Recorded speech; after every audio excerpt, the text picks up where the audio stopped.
Hola chicos, bueno, entonces estamos hablando de la ley de Faraday, hablamos un poco sobre la importancia del electromagnetismo clásico, vimos su expresión, acá tenemos básicamente en términos de una FEM, que es la FEM inducida, que es la fuerza electromotriz, y bueno, la fuerza electromotriz nosotros sabemos que está asociada a un campo eléctrico, o sea que ese término de acá, que es un voltaje, nosotros lo podemos asociar a un campo eléctrico con esta expresión de acá.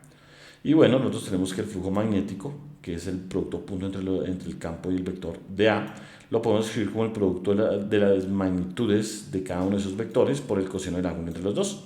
Y teniendo en cuenta estos dos términos, pues lo reemplazamos acá y pues dejamos esta ecuación extendida, que es esta misma de acá, solamente que reemplazamos la FEM, bueno, acá la dejamos quieta, pero esta de una vez la cambiamos por su equivalencia, igual al término de la derivada temporal del flujo magnético, y también este flujo magnético lo dejamos extendido acá. Entonces fíjense que acá nosotros tenemos este término de acá, que viene siendo esta integral de acá, y bueno, tenemos estos dos de acá, que vendría siendo la igualdad de arriba, que sería la de azul, ¿cierto? Que la voy a colocar acá.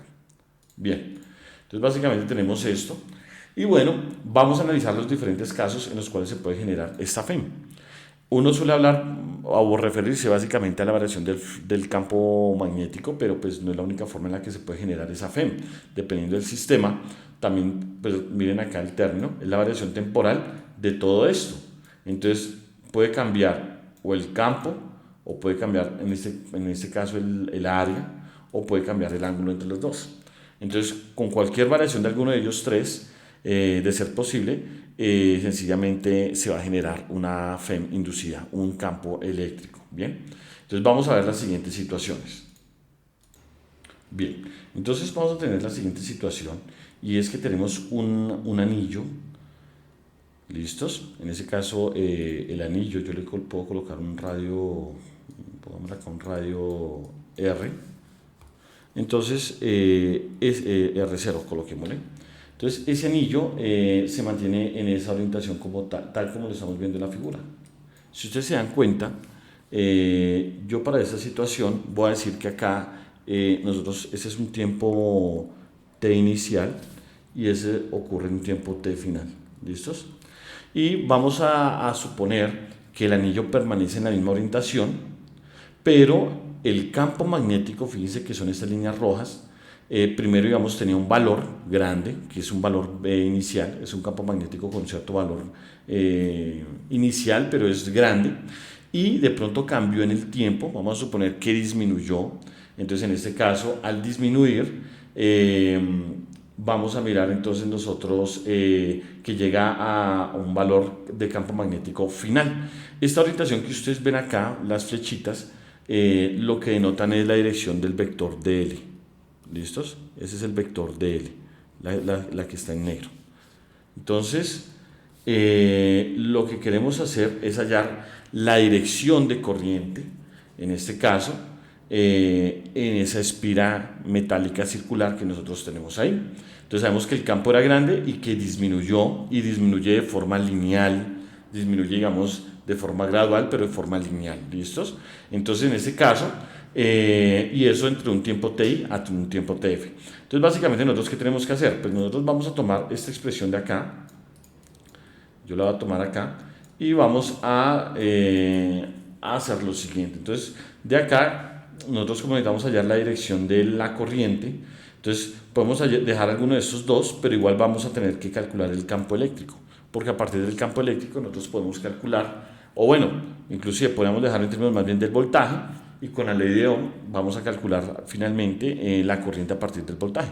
Nosotros sabemos que voltaje es igual a I por R. Entonces vamos a dejar este término, miren, lo voy a sacar de acá, y vamos a trabajarlo con este de acá. ¿Listos? Entonces voy a dejarlo acá. Tomamos esos dos términos. Entonces, bueno, entonces la FEM, entonces la dejamos ahí por el momento quitica, y eso es igual a menos la derivada temporal. Y bueno, y acá viene entonces la primera parte. Si nosotros observamos, en este primer caso, porque este lo vamos a llamar el caso, llamémoslo digamos caso 1, entonces acá varía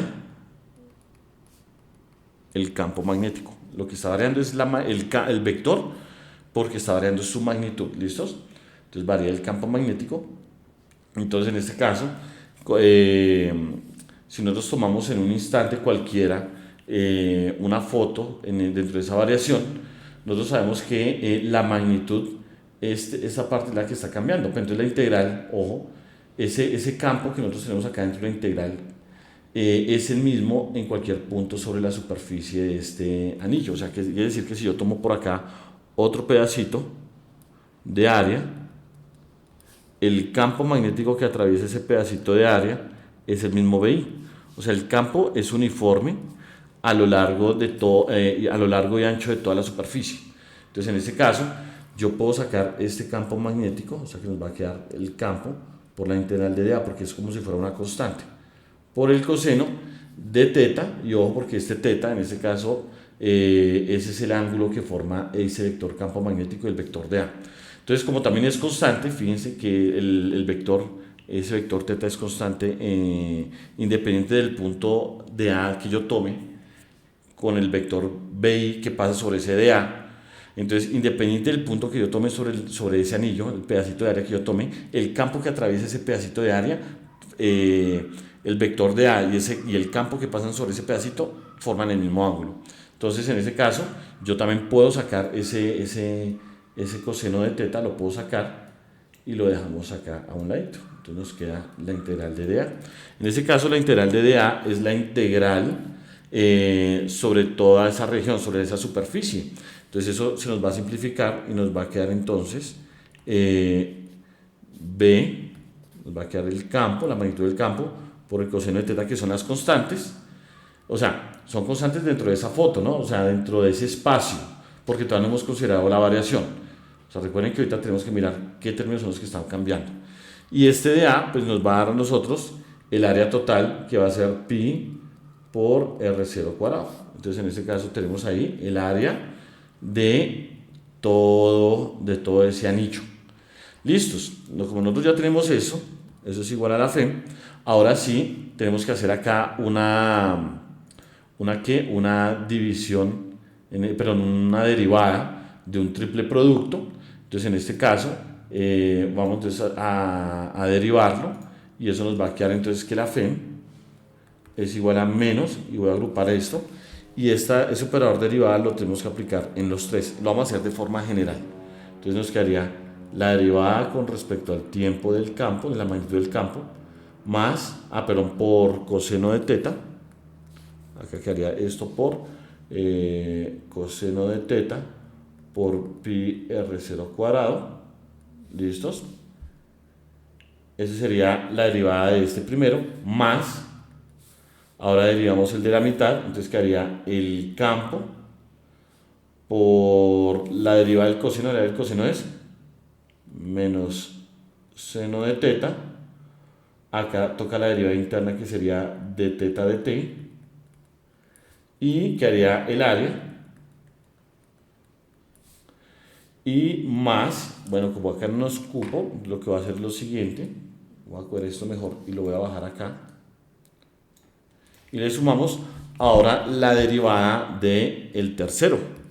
La derivada de este tercero, entonces va a ser, dejamos el campo y el coseno quieticos, y sería la derivada con respecto al tiempo de pi R0 cuadrado, que en este caso va a ser el área, ojo con ese término acá, que es el área de la espira. Entonces fíjense que acá voy a cambiar el color lo que estamos derivando. Entonces acá derivamos la magnitud del campo, acá estamos derivando el ángulo entre los dos, o sea, si cambias el ángulo entre el campo y el área, y acá estamos derivando si cambias el área, ¿no? O sea, el área como tal.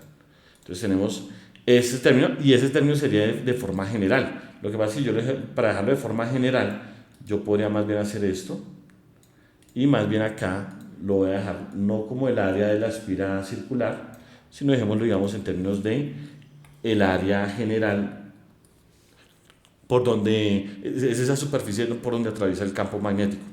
Entonces tenemos este campo, y esa sería la forma general para calcular ese efecto. Entonces puede ser variando la magnitud del campo magnético, variando el ángulo entre los dos, o variando el área, el vector el área por donde atraviesa ese campo vectorial.